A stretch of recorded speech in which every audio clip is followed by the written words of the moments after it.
How to hard reset Turtle Beach Atom controller. Hey everybody, welcome back to our channel.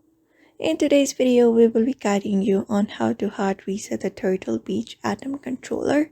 So if you're also wondering and you want to do that and fix it and hard reset, you can just follow up the steps. So the number one thing is, if your controller is powered on, you can go ahead and hold down the home button for 2 seconds to turn the left controller off.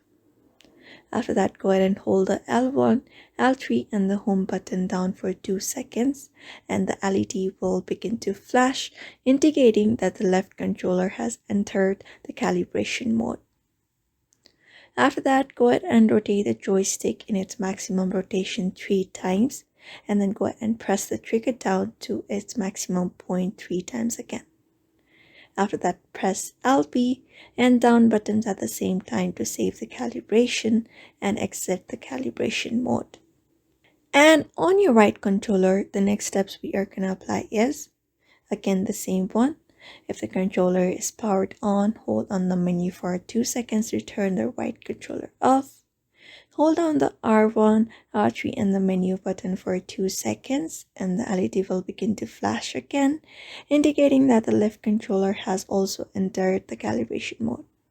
After that, rotate the joystick in its maximum rotation 3 times, and then press the trigger down to its maximum point 3 times. And then go ahead and press the RB and A buttons at the same time to save the calibration and exit the calibration mode. And that is it. You can just follow up this process in both of your controllers, and then it should hard reset the Turtle Beach Atom controller just like that. So therefore, these are the processes you may follow. So I hope this video was helpful to you, and thank you for watching this video.